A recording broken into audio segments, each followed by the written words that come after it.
সাহস দিলে একটা কথা বলবো মোড়ল মশাই। বল না, তোকে আটকেছে কে? হ্যাঁ, মোড়ল মশাই, আপনার দেহ এখনো যা শক্তপোক্ত, আপনি একাই একটা আস্ত ডাকাত দলকে কাত করে দিতে পারবেন। হ্যাঁ, এটা তুই খারাপ বলিসনি। ওরে, আমার যুবক বয়সে আমি একটা আস্ত বাইসন ষাঁড়ের সঙ্গে লড়াই করে একেবারে ঘাড়ে তুলে মাটিতে আছাড় দিয়ে আধমরা করেছিলাম। আজকালকার ছেলেপুলেদের মধ্যে এরকম সামর্থ্য আছে? বালাই ষাট, বালাই ষাট, আজকালকার ছেলেরা এরকম ক্ষমতা পাবে কোথায় বলুন তো? আপনার মতো কি হওয়া চারটিখানি কথা? হ্যাঁ, আচ্ছা, এবার কাজের কথায় আয়। এবছর সব চাষিরা আমার জমিতে চাষ দিতে শুরু করেছে তো। একদম মোড়ল মশাই, আপনার কথার অবাধ্য হবে কার ঘাড়ে কটা মাথা আছে বলুন তো? হ্যাঁ, দেখিস ব্যাটারা যেন পার না পায়। কম কম দিবি আর বেশি বেশি খাটাবি। আর কেউ যদি বেশি বলে আমাকে এসে সব জানাবি, ঠিক আছে? কথা বলবার মতো একজনই আছে মোড়ল মশাই, যে সব সময় কিছু না কিছু ক্ষেত্রে আপনার বিরোধিতা করেই থাকে। হ্যাঁ, তুই কি গোপালের কথা বলছিস? হ্যাঁ মোড়ল মশাই, তাছাড়া আর কি হবে বলুন? ওই ব্যাটা আমার দু চোখের বিষ, কিন্তু আমার বিরোধিতা করে খাবে কি? ওকে আরো বেশি বেশি করে খাটিয়ে নিতে হবে। ব্যাটার কথা যেন একদম বন্ধ হয়ে যায়।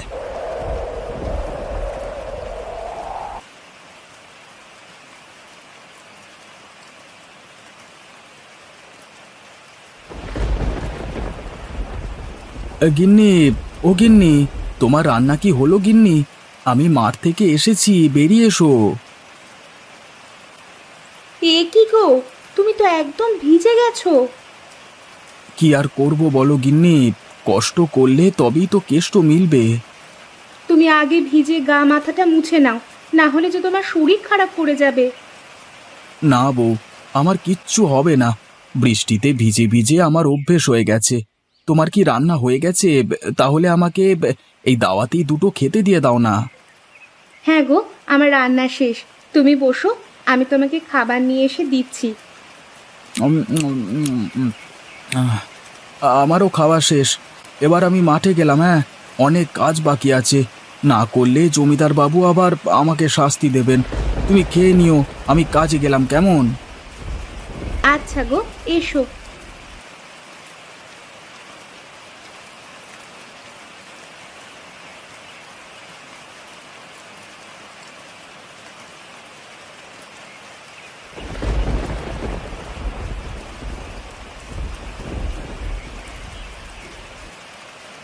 এই যে মহাশয়, সকাল থেকে যে শুয়ে বসেই দিন কাটাচ্ছেন, এখন কি দয়া করে একটু ওঠা যাবে? আরে গিন্নি, আরে সকাল সকাল আমাকে বিরক্ত করো না তো। আমাকে একটু ঘুমোতে দাও না। বলি চোখটা খুলে দেখুন, সকাল না রাত হয়ে গেছে। তাই বলছি, কেমন যেন খিদে খিদে পাচ্ছে একটু। আরে, নাকে কি যেন একটা সুবাস আসছে। হ্যাঁ হ্যাঁ। হ্যাঁ, আজকে আমি হাঁসের মাংস রান্না করেছি। চলুন, যদি আপনার ঘুম শেষ হয়ে থাকে তাহলে উঠে খাবেন, চলুন। মানে সেটা তো আগে বলবে, তাহলে আমি কখন থেকে উঠে বসে থাকতাম। হ্যাঁ জানি তো, জীবনে তো ওইটাই শিখেছো, শুধু খাওয়া আর ঘুম। না, এটা তুমি ভুল বললে। তার সাথে জমিদার মশাইয়ের কত কাজ করে দিই বলো তো। তার পেছনে কে কলকাঠি নাড়ছে সেটা যদি আমি না বলি, তাহলে মোড়ল মশাই কি জানতে পারতো? তা ঠিক বলেছো। তা হ্যাঁ গো, মোড়ল মশাইকে কি একটু হাঁসের মাংস দিয়ে আসবে নাকি? হ্যাঁ, কথাটা মন্দ বলনি। এই মাংস দিলে মোড়ল মশাই খুশি হয়ে যদি কিছু মাল করি ছাড়েন, তাহলে তো আমারই লাভ হবে, তাই না? তুমি একটা টিফিন কৌটোয় কিছুটা মাংস ভরে দাও, আমি বরং দিয়ে আসি। হ্যাঁ।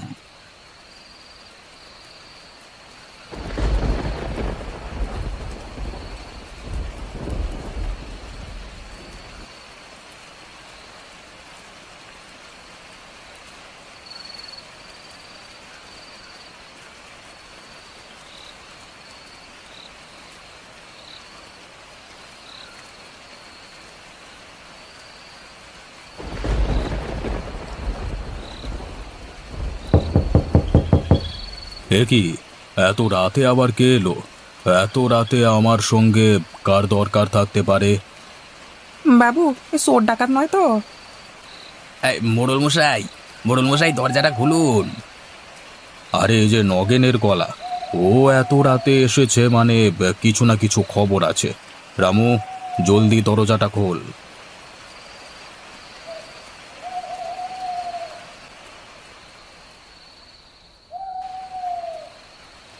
কি ব্যাপার নগেন, এত রাতে তুমি আমার কাছে কি জন্য এলে? আর তোমার হাতে ওটা কি? এটার জন্যই আপনার কাছে এলাম মোড়ল মশাই। এর মধ্যে হাঁসের মাংস আছে।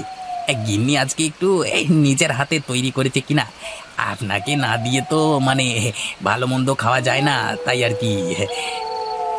আরে আরে ভালো করেছো, ভালো করেছো। এই বৃষ্টি রাতে হাঁসের মাংস দিয়ে জমিয়ে ভাত খাওয়া যাবে, এই জন্যই তোমাকে আমি এত ভালোবাসি নগেন। সবই আপনার দয়া আর আমার ভাগ্য মোড়ল মশাই। আপনি খান মোড়ল মশাই, আমি বরং বাড়ি যাই। ওদিকে গিন্নি আবার আমার জন্য অপেক্ষা করে বসে আছে। হ্যাঁ হ্যাঁ, যাবে বই কি। তা এত রাতে যখন আমার কাছে এলে, তখন কিছু হাত খরচ তো তোমাকে দেওয়া দরকার। রামু, ঘর থেকে 5 টাকা নিয়ে এসে নগেনের হাতে দে তো। ঠিক আছে মোড়ল মশাই, আমি তাহলে এখন এলাম কেমন? হ্যাঁ হ্যাঁ, এসো বাবা এসো। এরকম ভালো মন্দ হলে বা আমাকে কিছুটা মানে বুঝতে পারছো তো? হ্যাঁ মোড়ল মশাই, আপনি হলেন গিয়ে আমাদের দেবতা। আপনাকে না দিয়ে কি আমরা কিছু খেতে পারি বলুন? ঠিক আছে মোড়ল মশাই, আমি এলাম তবে।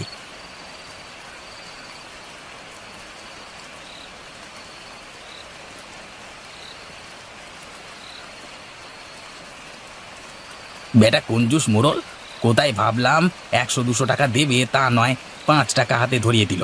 তরিকা, এর থেকে না দিতেলি ভালো হতো। সব দোষ আমার ওই বউটার, যত সব।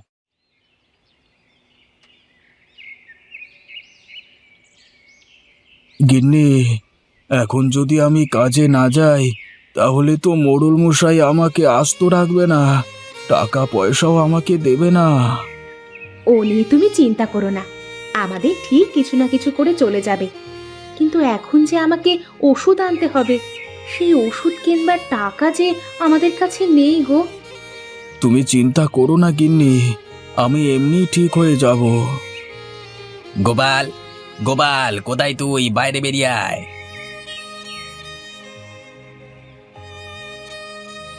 এই যে গোপালের বউ, আমাকে মোড়ল মশাই পাঠালেন। তা গোপাল আজকে কাজে যায়নি কেন? নগেন দাদা, ওর খুব জ্বর, আজকে সকাল থেকে বিছানা ছেড়ে উঠতে পারেনি। কি করে কাজে যাবে বলো? সেসব তো আমাকে বলে লাভ নেই। মোড়ল মশাই এই মুহূর্তে গোপালকে দেখা করতে বলেছে। ঠিক আছে দাদা, চলো, আমি না হয় মোড়ল মশাইয়ের সাথে কথা বলে আসছি। কিন্তু এই পরিস্থিতিতে জ্বর গায়ে ও আজ কিছুতেই কাজে যেতে পারবে না। বেশ, তবে চলো আমার সাথে।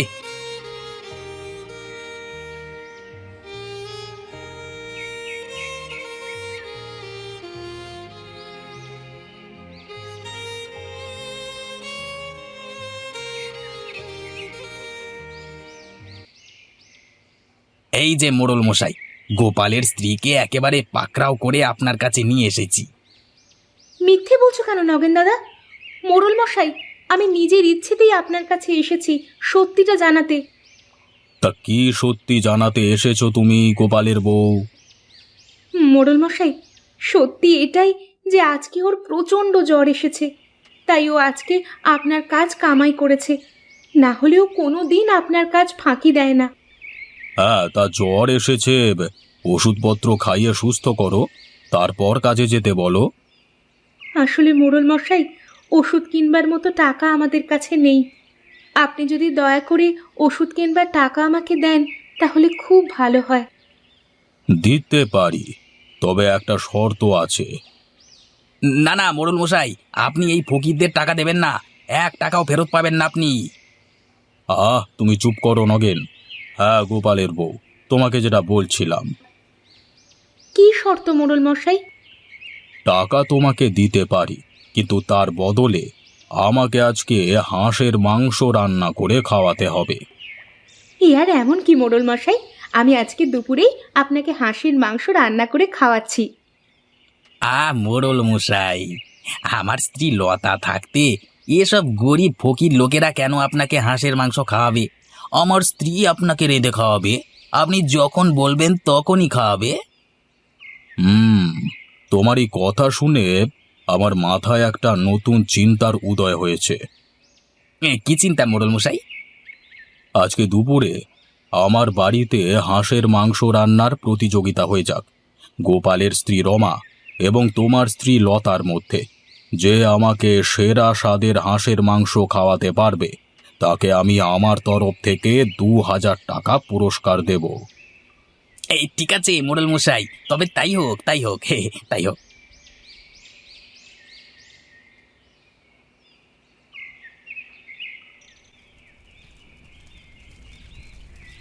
শোনো মায়েরা, তোমাদের হাতে আর মাত্র আধ ঘন্টা সময় আছে। এর মধ্যেই তোমাদেরকে হাঁসের মাংস রান্না করে শেষ করতে হবে। তারপর মোড়ল মশাই খেয়ে বলবেন কার হাঁসের মাংস রান্না সেরা স্বাদের হয়েছে। মায়েরা, তোমরা এবার রান্না বন্ধ করো, সময় সমাপ্ত। এরপর তোমরা তোমাদের রান্না করা মাংস নিয়ে মোড়ল মশাইয়ের কাছে চলো।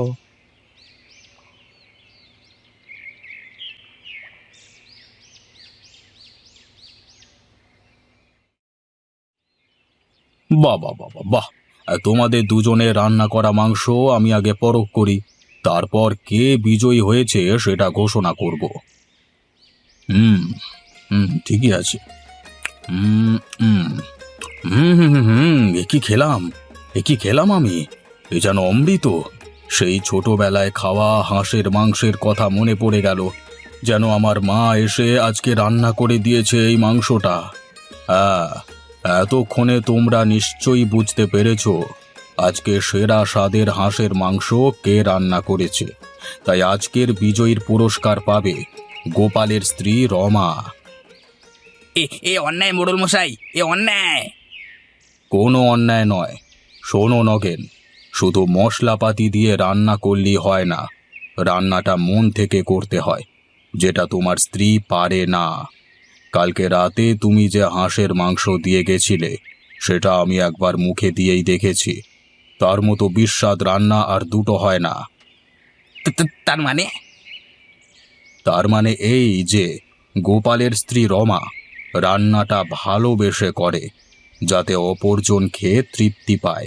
তোমার স্ত্রীর মতো টাকার লোভে রান্না করে না।